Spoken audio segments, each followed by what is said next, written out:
And in our passage today, 2 Kings 7, the people of Samaria were also living as though the enemy still controlled everything. They were trapped inside their city, starving and afraid, while just outside their walls, unknown to them, the enemy had already fled. God had delivered them. Food was waiting. The siege was effectively over, but no one inside the city knew it yet. The only people who had discovered the truth were 4 forgotten men sitting outside the gate. The battle was over. The provision had been made, and the entire city was waiting for someone to bring them the good news. And that's where we're headed this morning. We are once again doing our series called Persons of Interest. Every August we do this series, and this is the 13th season we've been doing this. And it deals with people recorded in the Bible that are somewhat obscure or just not that well known. These are characters that are not given major roles in Scripture, but whose lives give us a glimpse into God's character and possibly teach us something relevant about the Christian journey. And so our persons of interest this week are 4 unknown men with leprosy from Samaria.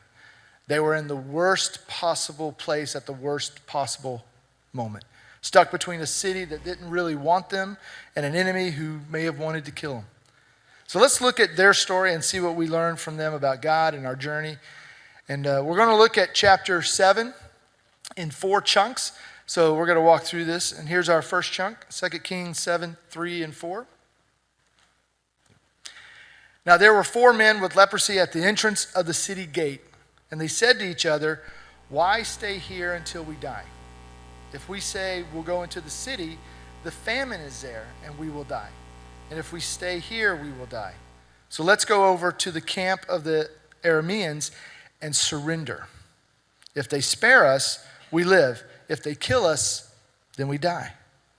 You know, some of the most important people in the Bible are people whose names we never learn. But the 4 men we're focused on today were lepers. That's about all the personal information we really know about them. We don't know their names. We don't know their ages. We do not know whether they are friends or just relatives or simply 4 men who were just stuck in the same situation. All we know is that they had leprosy. They were sitting outside the gate, so they were most likely from this city, and they were hungry just like everybody was at that time. And because of their condition with leprosy, they lived separated from the rest of the community. They were not permitted to live normal lives inside the city. They existed on the margins outside the gate. They were dependent on whatever others might give them or whatever sort of commerce they could create outside the city. But this was, under ordinary circumstances, their lives would have been difficult anyway, but this is the 9th century BC, and things were incredibly tougher for Samaria. There was an ongoing conflict between Aram and Israel, and Aram had sieged Israel's capital, Samaria. So the army of Aram, the Syrians, the Arameans, had surrounded the city. No one could safely enter or leave. Food had become scarce. Inside the city, people were starving. They were so desperate for food that some had turned to cannibalism. Outside the city, these 4 men were also starving. And they weren't important men by the standards of their society, yet these 4 unnamed men became the first people to discover God had delivered Samaria from Aram. And for a brief period, they may have also become the wealthiest men in Israel. So let's look at their thought process in this at the beginning of the passage, before they do anything. They didn't have a plan. They were just sitting at the gate. They were at the gate, starving, waiting to die. They were desperate. And their only options were to retreat into the city and starve, or surrender to the Arameans and hope for mercy. And the cool thing is that even imperfect movement on our part can put us in the place where we discover God moving. This summer, we flew into San Francisco. Gail is back there. I know there's new people. Gail, raise your hand. There's Gail. Okay, all right. Gail and I went to San Francisco to see our daughter, Mackenzie, and our son-in-law, Trey. And they are the ones with 2 dogs. They don't have children yet. Come on. Get on with it. All right. Well, one day we decided to explore the city in what's called go-cars. There we are. We got to drive these things on the streets of San Francisco, which is scary because you're sitting about this high and just wondering, does everyone see me? I don't know. Anyway, we had a ton of fun.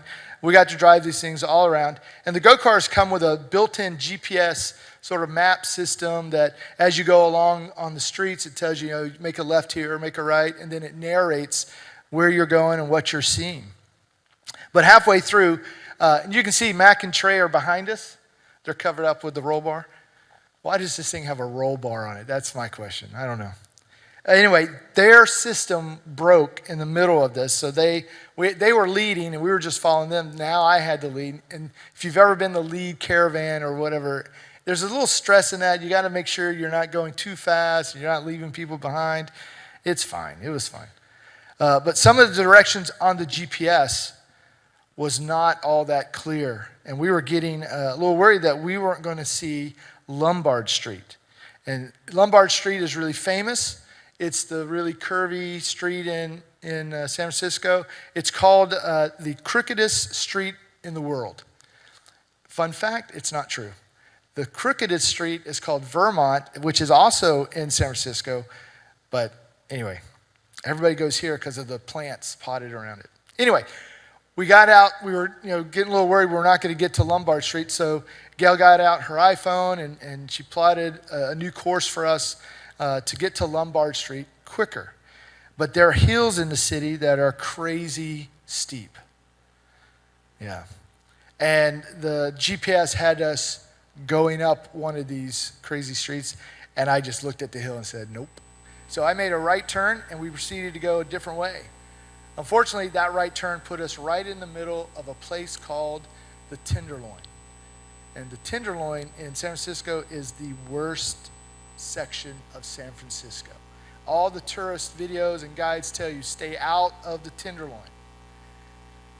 Gail loves to explain why it's called the Tenderloin, so after service, go up to her and say, why is it called the Tenderloin? She loves to tell that story. I don't know why, but anyway. This is how bad the Tenderloin is. As we drove through the Tenderloin, we passed a building. It was surrounded with the police, with cops. They had their shotguns out, and we're just in this little unprotected go-car driving by as tourists, so that was fun. Well, Gail got us back on track, and we eventually got to drive down Lombard Street, and Gail also has a video of that. If you want to ask her after service to see it, you can do it, whatever. We had a great time, right? Okay, good. Here's what I learned from that experience. A GPS will get you nowhere if you stop driving, if you stop following it. The GPS was there to guide us. It was there to keep us on the right path. But it only worked because we were moving. We were following its directions. I think sometimes we misunderstand what it means to seek God's will for our lives. Too often, believers do nothing as a strategy to knowing God's will. And for these 4 lepers from our passage, that was their initial strategy, to do nothing, to sit there, see what happens. Part of it kind of sounds right, though. Doesn't Scripture say to do nothing? Look at Psalms 46:10. Be still and know that I am God. And this verse is good. It's right. But being still, waiting on God, does not mean doing nothing. Being still and doing nothing are not the same thing. Being still means quieting our hearts enough to hear God's direction. It means trusting Him enough to follow His voice, praying, worshiping. This is how we surrender while we're being still. This is how we wait on the Lord. But these are all active things we do. Doing nothing means not moving, not listening, not actively waiting. Doing nothing is not a plan. And our 4 lepers figured that out, so they then devised a plan. They weighed their options, and instead of going back into the city to starve to death, they decided to surrender to their enemies and hope for mercy. There are times when we need to ask the same question that they asked themselves. Why am I sitting here? Why am I doing nothing? Why am I remaining in the same resentment? Why am I continuing the same destructive pattern? Why am I waiting for change while refusing to take a faithful step? Why do I keep saying one day when I know what I need to do today? Doing nothing is not a plan. Stepping out in faith is movement towards God. And sometimes faith begins with a very practical realization. I cannot stay where I am. The lepers got up, and that small action led them into a miracle they didn't know yet had happened. Doing nothing is never a solid plan. Taking a step of faith helps reveal God. So let's see what miracle happened as they went into the enemy camp. And so this is the next couple of verses, 5 through 8. As dusk, they got up and went to the camp of the Arameans. And when they reached the edge of the camp, no one was there. For the Lord had caused the Arameans to hear the sound of chariots and horses and a great army, so that they said to one another, "Look, the king of Israel has hired the Hittite and Egyptian kings to attack us." So they got up and fled in the dusk and abandoned their tents and their horses and donkeys. They left the camp as it was and ran for their lives. The men who had leprosy reached the edge of the camp, entered one of the tents, and ate and drank. Then they took silver, gold, and clothes and went off and hid them. They returned and entered another tent and took some things from it and hid them as well. Now this was a big shocker for them. They didn't expect this situation at all. They expected to come upon the enemy and to live or die. 50-50 chance there. But they did not expect this. This was a shock. And this may not be on the same level of shock as the 4 lepers, but Gail kind of got a shock this summer. Because we've traveled all over the States. In the summer, we have to rent vehicles while we're in California and Idaho and sometimes in Florida. So about every week, we're in a different vehicle. And this one time, we were in Idaho, and we had stopped at a convenience store, and Gail had gotten out and went into the store to get something. And when she came back out, she walked up to the truck, and she opened the passenger door. And when she did, she got a shock. Some stranger behind the wheel said to her, "Well, hello." She had gotten into the wrong vehicle. I wish I had seen that, but I didn't. But we've all gone through something that has surprised us or shocked us. And just like the 4 lepers from our passage discovering that the Lord had emptied the enemy camp, they were shocked at this discovery. And the first thing they did when they got over their shock was to loot the camp. They stole silver and gold and hid it away for themselves. And just sort of to recap here, the 4 men approached the camp at dusk expecting guards and soldiers, but they found only silence. The tents were standing, the animals were tied up, food, clothing, silver, and gold had been abandoned. God had already driven the Arameans away. So these men simply walked into a victory they had not won. They ate, drank, hid the treasure, and went back for more, turning from starving outcasts into buffet guests and looters in a matter of minutes. And their reaction was understandable. But while they enjoyed the abundance, an entire city was still starving. They'd found enough to save thousands, yet for a time, they acted as though the blessing belonged only to them. For us, this is a quick reminder that as we enjoy the blessings God has poured into our lives, let's not lose track of the fact that there are others still in need, those less fortunate than ourselves, those who are lost. We don't want to forget about them or leave them behind. So at this moment in the passage, this is how I picture the 4 lepers running around camp collecting treasure from the tents. Right? They're just hoarding as much as they can. And so if God blesses you, who are you blessing? All right, let's keep going. This is our next chunk, 9 through 12. Then they said to each other, what we're doing is not right. This is a day of good news, and we are keeping it to ourselves.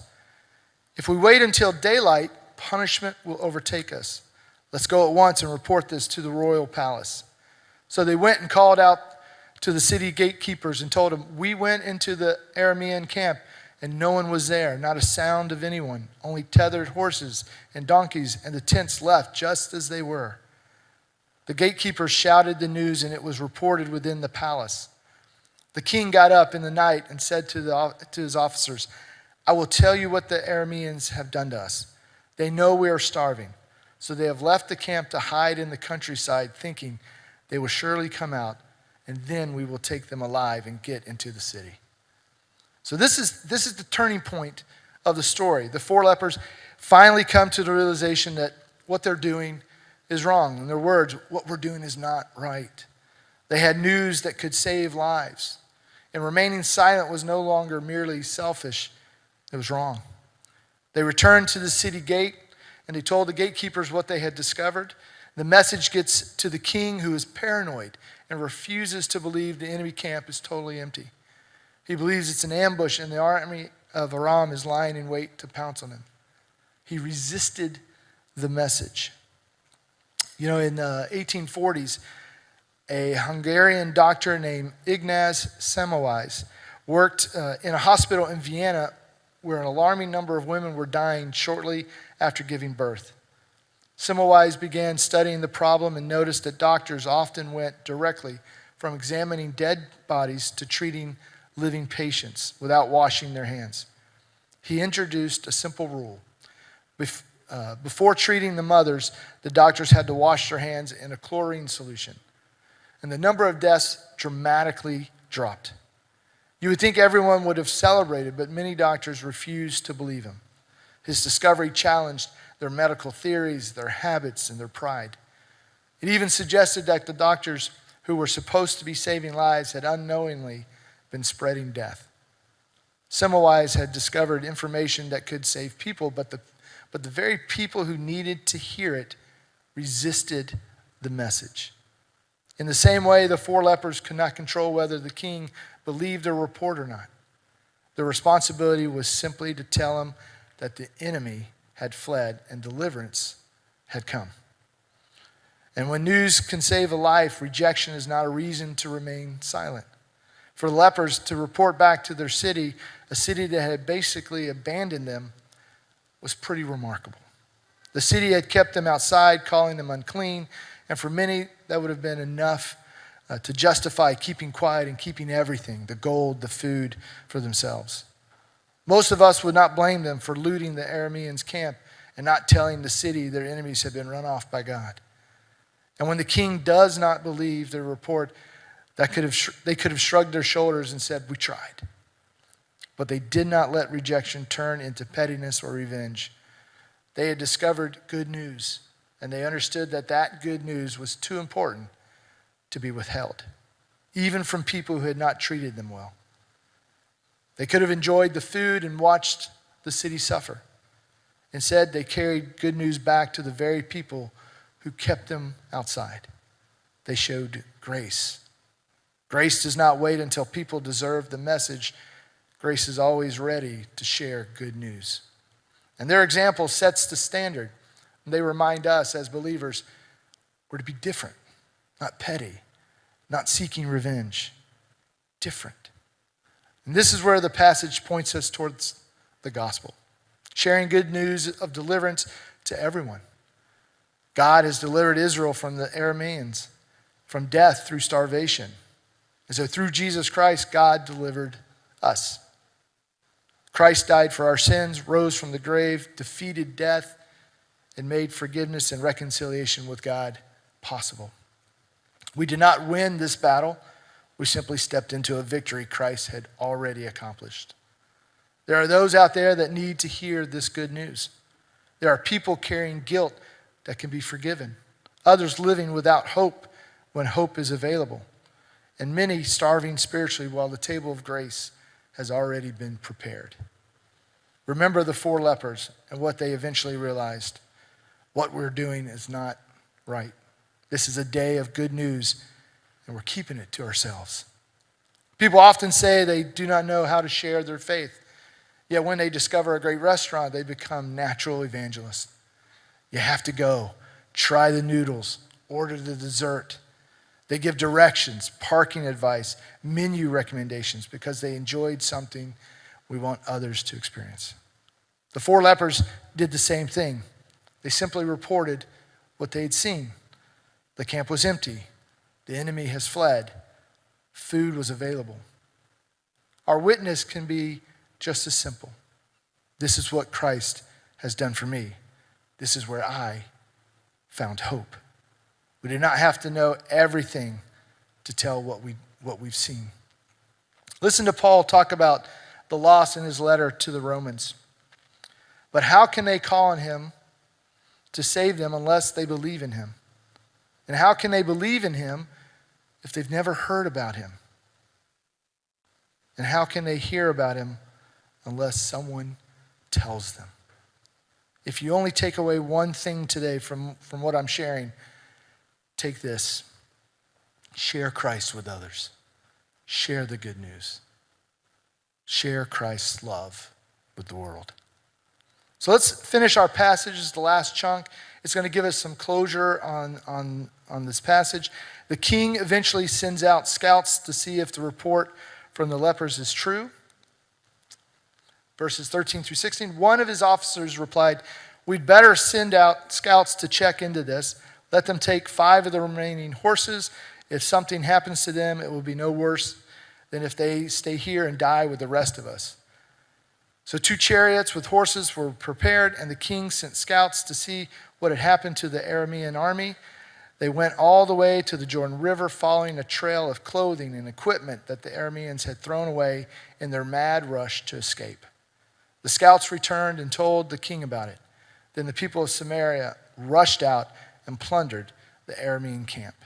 Samaria was saved. The people had food.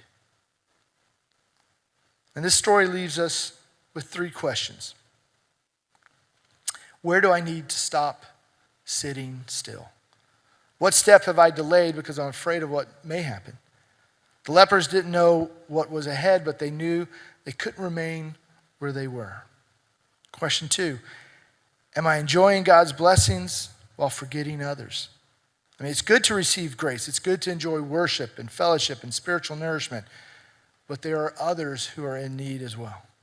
There are others in need of grace. And then the last question, who needs to hear the good news I know? Who needs encouragement? Who needs hope? Who needs to know that failure is not final? Who needs to hear that forgiveness is available through Christ? The lepers did not save the city. God had already provided that deliverance.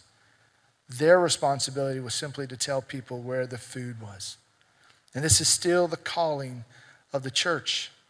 We point hungry people toward the feast. We point the lost towards Christ. This is a day of good news. Let us not keep it to ourselves. And so these are kind of our takeaways. And so we're going to move into a time of reflection. And so the 4 lepers began the day sitting outside the gate, starving and waiting to die. They ended the day as the first messengers of a deliverance God had already accomplished. Their story reminds us that faith without movement is not faith. And at some point, faith must get up and take a step. Maybe your step today is trusting Christ for the first time. Maybe it's leaving behind an old habit, forgiving someone, asking for help, or obeying something God has already placed on your heart. Do not simply sit here waiting for life to change. Take the next faithful step. But once you discover what God has done, do not keep it to yourself. The enemy has been defeated. The price has been paid. Forgiveness is available. The table of grace has been prepared, and there are still people outside who do not know. You've been blessed. Who are you blessing? So this is a day of good news. Share Christ with someone who needs hope. There is a starving and lost world outside these walls, and we know where the bread of life can be found. Share that goodness with others. Let's just think on those thoughts and just spend a little time with ourselves praying and reflecting on that.